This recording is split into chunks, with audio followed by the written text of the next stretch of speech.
Hey, all you comic book fans out there, welcome back to Comic Book Corner. That's right, and you're with me, the all lovable Spider Slayer. What can I say?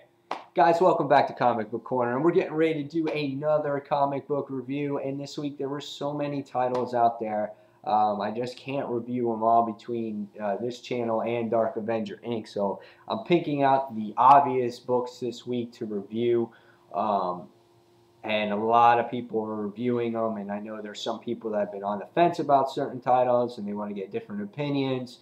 So I know this book has already been reviewed a lot, but I want to give my opinion on the book, and we're going to be talking about the all-new X-Men issue #1. Guys, this was one of the first books that was solicited for Marvel Now, and everyone was so excited about this book. Now, does it live up to the hype?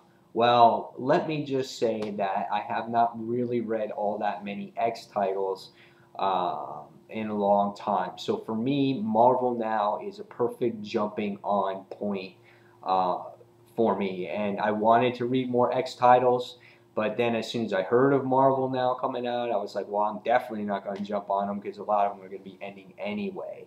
So for a new reader again for X-Men, is this reader friendly?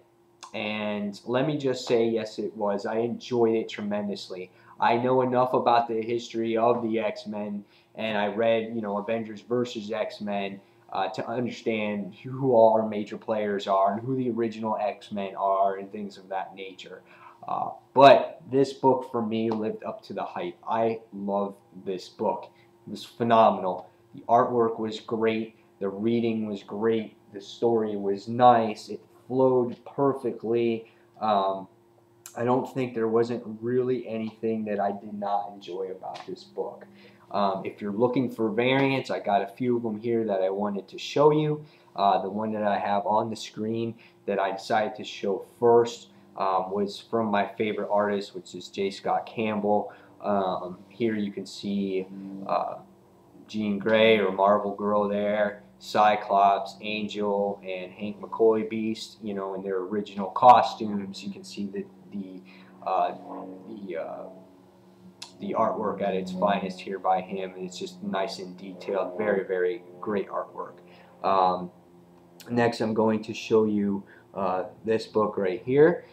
This one was really cool. This is the Deadpool is Unimpressed variant cover. I know you guys can find this one out there at your comic shop as well. I know mine had this one, I think, for like $20. But this is comical. This is, Deadpool at his finest right here. Next, you can obviously find the direct version or the version that everybody gets on the newsstands. This is a really good cover too. It's got the original X-Men on here. Nice cover to look at. This is actually the one that I have. I didn't get any of the variants.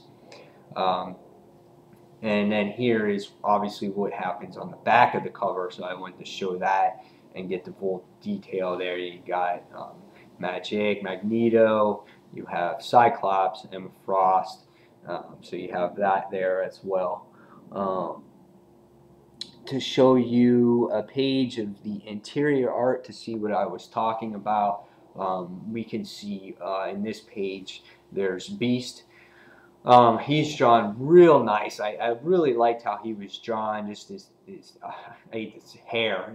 His hair's all fine detailed. His expression is nice and noble type of character that he represents.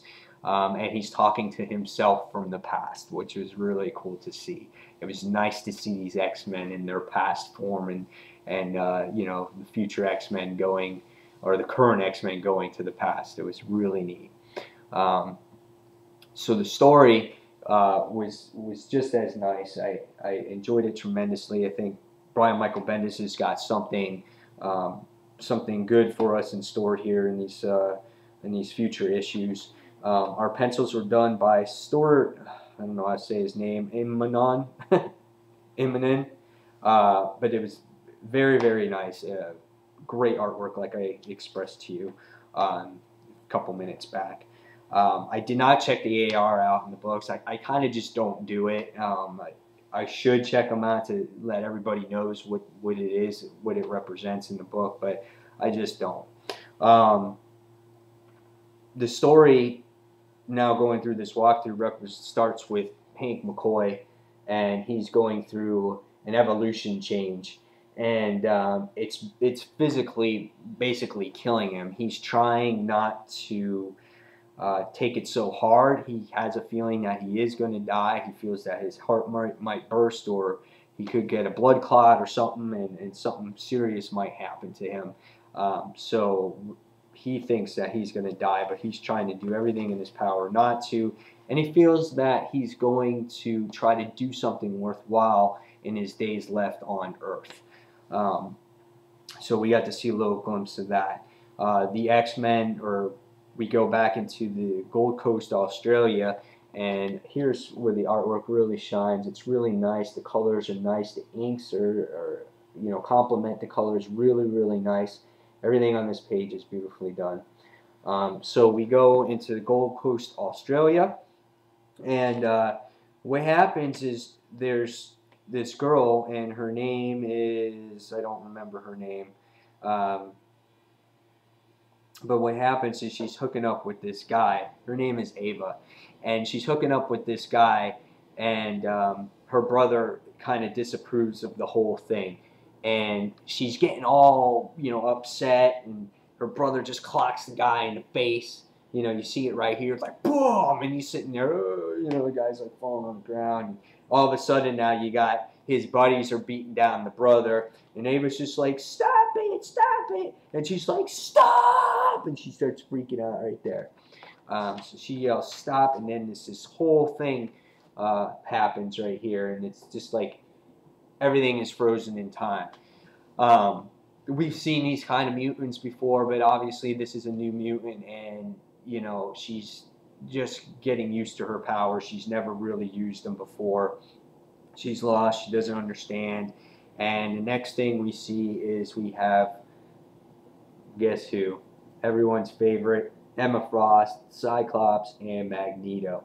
And they're trying to gather up these mutants as quick as they possible to get them on their side, to get them on their opinions on what they think of mutants, and to get, to try to brainwash them, I guess, to believing in what Scott believes in.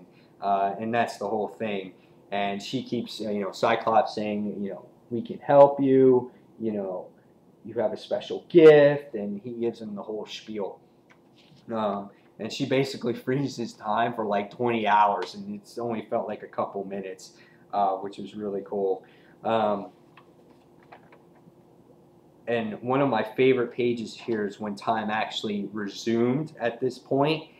We can see Emma Frost and Magneto and Cyclops intervene with the police, the Coast Guard, the Army, whoever's involved here. And this was one of my favorite pages on the book. Nice detailed art, Cyclops with his ray beam, and Emma using her power. Just really, really great art here.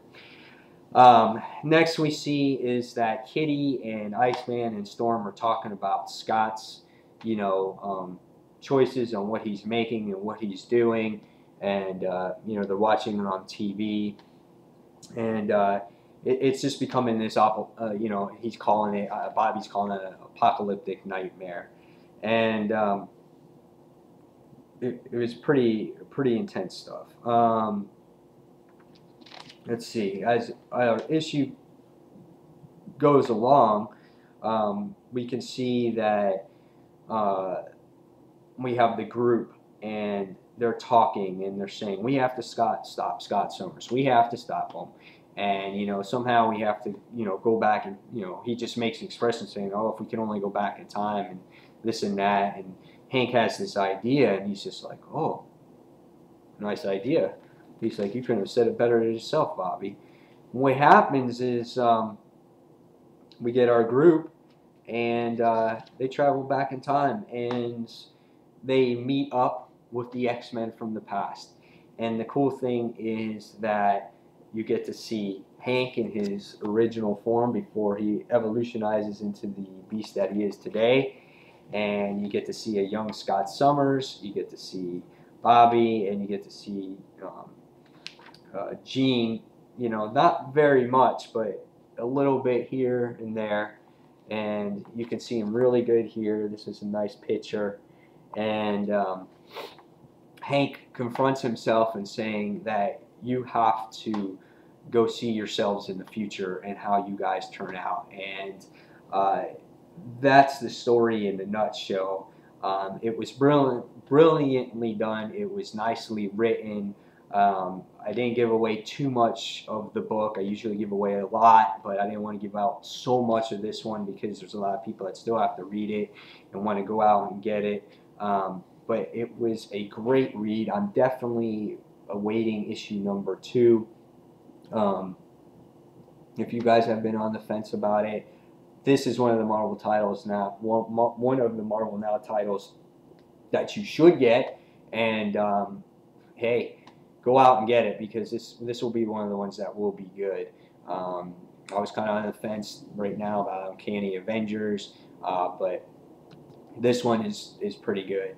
Again, great writing, nice artwork. The opening story for the first issue was good, and I know it's only the first one, and there's a lot more to come, but I just have a feeling that they're doing their homework and they're putting all their efforts into this book. So guys, go out and check it out.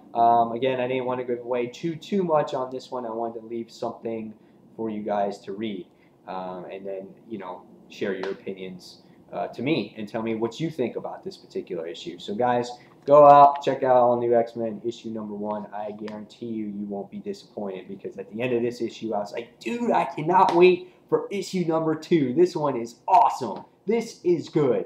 So you heard it right here from me, Mike Spider Slayer. Go out and get this one. 5 out of 5, guys. Okay? So until the next comic book review, this is Mike Spider Slayer signing off, and I'll see you soon, guys. Thank you for watching Comic Book Corner. Bye.